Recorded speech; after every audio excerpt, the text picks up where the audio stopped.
What's up, guys? Nolan here, and as we've been talking about for the last few days now, we got a dev update from FLX over on Twitch today, where they showed off the single-player mission that we've been seeing from the likes of IGN and a bunch of other random games journalists that are out there, so they got to play through that once again. And in case you guys didn't see any of that footage yet, there is a Pack 3 Patriot in there, and we also saw some Rangers in there with some Strikers, and if you've seen any single-player stuff before, that's all in the tutorial, but those were a couple of new things that we saw with some of that stuff. So otherwise, this is just the stuff that we usually should see. But up on Patreon this morning, they also put up some high-def pictures of those units that I just mentioned. So I'll put those up in the screen, and then in the background, we'll have some gameplay of a shorter game that I used U.S. helicopters to a pretty good extent. Not anything compared to what you can do with Russia, as I showed with yesterday's video, since the Russian helicopters are armored and their payloads are better, and they actually get some useful ECM. So a bit unbalanced there. But like I said, I'll talk about that in a different video. But speaking of balance, and speaking of lots of different things, there were a bunch of questions that were answered today, so let's get to that point. There are going to be 5 specs for each faction on release. So 5 specs for the United States and 5 specs for Russia. Supposedly, we're going to be getting some news on Friday on what that might be. It's possible that they're going to start teasing some stuff ahead of another test, but to be clear, they did not tease another test. They didn't announce another test, so as far as we know, there is not going to be another test, but I'm starting to lean towards them announcing one. We'll see exactly when that's going to pop up, but they are still on pace for a release in June, so it will happen sometime between now and June. Hopefully multiple tests, as they are talking about balancing the units. They said that they balanced a lot of things. They said, quote, balance changes happen constantly, end quote on that one. So likely a T-15 nerf with that. We'll see if some AA was nerfed. We'll see if artillery was nerfed. We'll see if infantry was buffed with that. A lot of things could use some touch-ups there, and I will make a video on that eventually here. I was actually hoping that they would announce a test or something today, or they would announce some more specifics on balance changes today, so that I could update that impression that I had on the last test and the balance of the units from that last test. But it's very obvious that a lot of people out there actually don't know what the current state of balance was in the last test, because you didn't try it or didn't see it for yourselves. And one of those things being the blatant unbalance of the helicopters specifically, but then also the air power and the AA and vehicles. Obviously that came up, but I gotta leave that for another video. Back to what they talked about today. So anti-cheat, as expected, they're not going to show the anti-cheat until launch. The reason why they would do that is so that anybody that would want to work against it, anybody that would want to develop the cheat themselves, or the cheats themselves, or the hacks, whatever you call it, would then have more time to be able to develop those cheats. So if they end up doing a beta, another one, or some kind of test or something, they're unlikely to add some specific anti-cheat to that. Maybe there'll be some more surface level stuff to try and avoid it, but no anti-cheat until full release if they do end up doing that test. The game balance is based on 5v5 as a standard. Custom lobbies will allow you to do what you want, and so you can do 1v1s, you can do 3v3s, you can do whatever you want, up to 5v5s. They said that anything above that is too taxing on the engine in its current state. So you can do 1v1, 2v2, 3v3, and 4v4 in custom lobbies. Obviously, you can do 5v5s, but 5v5s are going to be the standard, and that is what the game is balanced off of in terms of the units, in terms of the, what are they called? The game modes. It's based off of 5 people with 5 different decks fighting 5 other people with 5 other decks. That is what the balance is based off of. The campaign includes Russia and US missions, so we're going to be able to play both. A challenge mode is going to be in the campaign that's going to involve some conquest modes, and as well as a tower defense mode, which is going to be pretty interesting. I would say that I'm obviously here for the multiplayer, but some of the single player and some of the scenario editor stuff is pretty interesting to me, so I'll be dabbling in that for sure. It's possible that they do not add naval units in multiplayer, as quote they said, not that interesting, end quote on that one. So I tend to have to agree with that on that end. Any of you World of Warship guys, or any of you War Thunder guys, naval War Thunder guys might disagree, but it's slow. You pretty much you tell it to go forward, and then maybe it hits, maybe it doesn't. Otherwise it's going to get bombed, or it's going to get taken out by planes anyway. It's not that interesting. So I tend to have to agree on that one, but it would be nice to see some extra stuff. Maybe we'll be able to find some way to add some naval spawns, so things that can spawn in the water can actually spawn in. Like anybody that's played Wargame Red Dragon, you know what's up with that. You're going to be able to, and this is speculation, maybe they would add something similar to that, so that if your unit is amphibious or it's airborne, maybe you can bring some things in that way. That would be interesting. Otherwise, they really haven't done anything with the spawns, so there's not going to be like a war game situation where you can take a spawn and then be able to move in on that. All you can really do is put units in front of a spawn and then stop their units from, successfully entering the map, if that's something you want to do. I do have some gameplay coming up of that in the future, so that you can see what happens if somebody successfully does that. They did say that you can't create create your own maps, but can place your own objectives and things in the scenario editor. In the future, they'd like people to be able to make their own maps, and the mission editor includes visual scripting, so anybody can, once you put some time into it, be able to access it. You don't need to know how to script. You don't need to know any coding languages or anything. It's going to be visual scripting, so you're going to be able to dabble in the scenario editor if you would like, whenever that does pop up. In terms of the more competitive side of things, Glicko 2 ELO system is what they used in the previous beta, and it's what they plan on using in the future. I don't understand that stuff. All I know is that whatever they had in the last one, do not base somebody's skill level in the game based off of their ELO, because again, the team stack. So you could be a complete idiot, and there are dozens of complete idiots out there who have high ELOs because they were in a team stack of other people that just know the units and they were able to win games. That's as it's pretty clear here, it's not what I think is the most effective, way of, what would the word be there, ranking somebody. I don't think that is very useful. So ELO is just a number. Don't think somebody is any better or worse based off of the ELO alone. Wait till you see somebody play. Anybody that wants to start leaving games based off of somebody's ELO, I'm telling you, it's not the case. Don't worry about that stuff. Now, if everybody's a high level and your team is a low level, that is a good indicator. You can start leaving those if you want. And on that note, they still haven't answered whether or not they're going to add a surrender option. I don't know what's going on with that. FLX is actually in a chat right now with the Patreon members over on the Discord, and they're talking about a bunch of stuff, but it's a bunch of glazing and things like that. It's not really any useful information, and I wanted to get this video out. So if anything pertinent comes from that, I will make sure to update you guys. Otherwise, this is what we got for now, and we still got some more stuff to talk about. So they will not prevent mods. They are not going to encrypt the files. So anybody that has dabbled or messed with any of the mods from Wargame Red Dragon, you may or may not know that Eugen encrypted the files for modding in Wargame Red Dragon, so it made it extremely difficult to edit anything in there. Well, that is not going to be the case for Broken Arrow. You are going to be able to touch all of the things and be able to manipulate all of the things and do whatever you may want to do in terms of modding the game. They are not going to encrypt the files on release, so that's cool. Got a quote here: balance changes happening constantly. Do want to touch on that, end quote on that one. So do want to touch on that one again in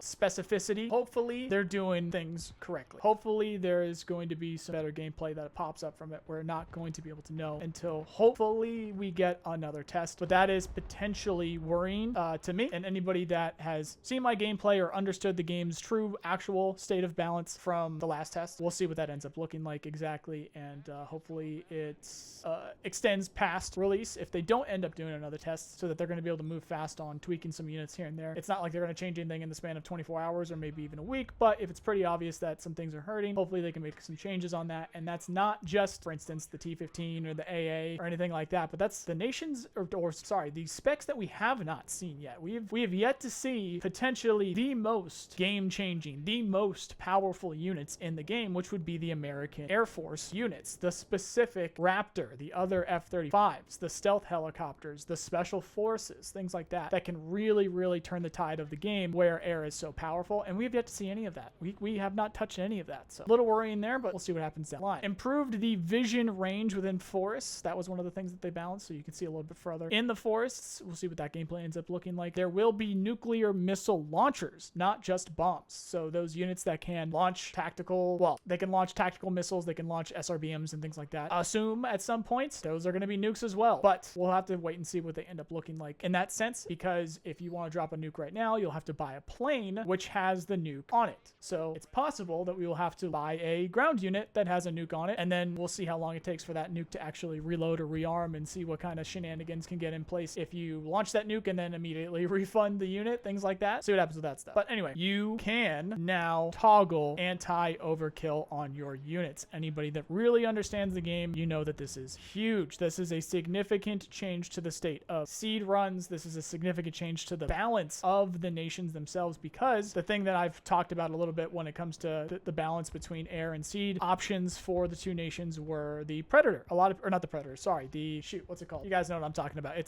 I'm blanking on the name, but it's the US, it's the cheap Prowler. Yeah, the Prowler. It's the cheap seed and slow seed missile carrying plane for the United States. Well, now when you have those 4 missiles and you're going at the the speed of a Scooby-Doo bus in the sky, you're actually going to be able to throw those missiles at a single target, which is actually going to make it more deadly and will go through those seed nets, the anti-seed nets, much better than before. So that's actually pretty significant. We'll have to wait and see what that ends up looking like. But on the other end of that too, all of those speedier planes that come with Russia and the ones that can also bring their own seed missiles and be a bit stealthier and stuff like that now just got a buff as well. So again, we'll have to see what that ends up looking like. ATGM's got a buff with that. A lot of things got a buff with that on top of as well AA. So if you have those S300s up, if you have those Patriots up, if you have those S350s up, if you have those Slam Rams up, they are going to be able to, if you turn it off, if you decide to toggle this off, be able to send multiple missiles at a single target. And again, though, the reason why they put this in the game in the first place is if you are not paying attention and you keep that off, it will also make you run out of ammo much, much quicker. And it could be, for all you know, a single drone, and then next thing you know, all of your Patriots are out of ammo, and then they come in for a bombing run. That's something that you'll need to watch out for. And it's a bit of micro-intensive gameplay that you'll have to look out for and potentially use to your advantage when the game does pop up again. So that's all that we've got for now in terms of specifics. They, again, said that they are on pace for a June release. They talked a lot about some possibilities in terms of what factions may or may not pop up in the future. They talked about the possibilities of other tests, the possibilities of lots of different things, but really that was all that we had for concrete information. So again, no new test yet, still on pace for June. We'll see if anything like that changes, and if it does, I will post about it. I'll also talk about it on Twitter and Discord. All of that stuff is linked below. I think I talked over my gameplay here, and if there's any of that left, we'll finish up that gameplay. Otherwise, stay tuned for more news in Broken Arrow. I'm really hooked on it right now, and we're only a few months away from the release, as long as they don't delay it, which is looking good right now. They didn't delay it today, so we'll see what happens with that. Thank you very much for watching, guys. Click all the links below to support what I do. Otherwise, hope you enjoyed the video, and hope you have a nice day. See you guys.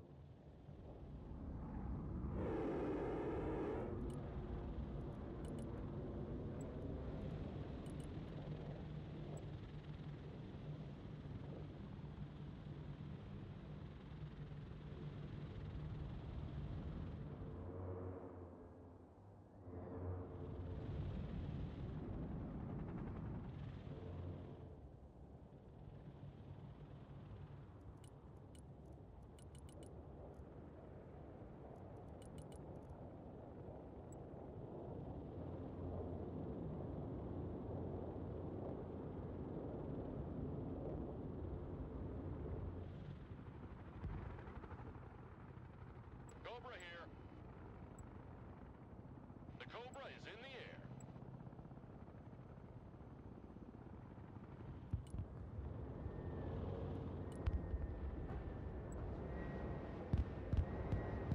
Roger, flying there.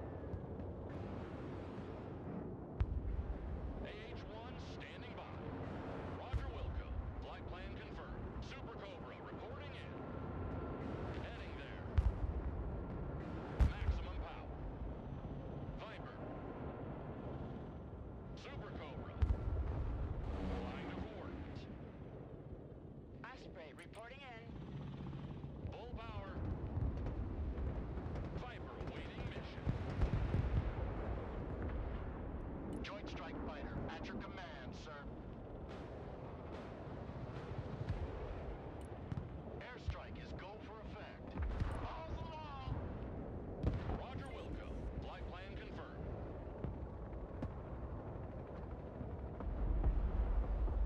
Joint Strike Fighter at your command, sir. Heading set. Strike coordinates received. Heading there. Maximum power. AH-1 is combat ready. Flight plan updated. AH-1 reporting in. New flight plan received. Super Cobra. Flying there. Roger Wilco. Flight plan confirmed. Viper at your command. Apache on the warpath. AH-1 ready for combat. AH-1 reporting in. Apache here.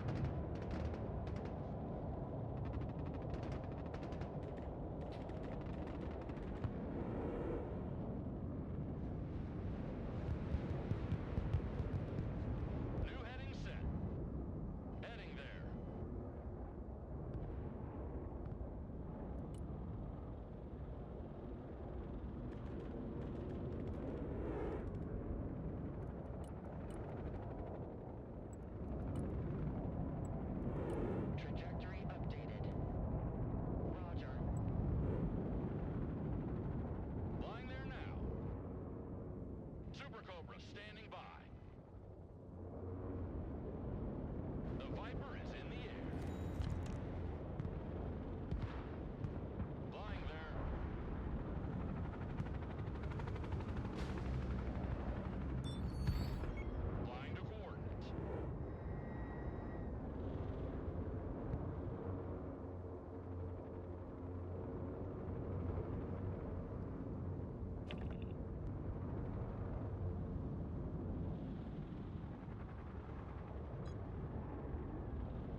Good teammates, bad enemies, cheap Super Cobras and Vipers, and Apaches. Thanks for watching. Hope you have a nice day. See ya.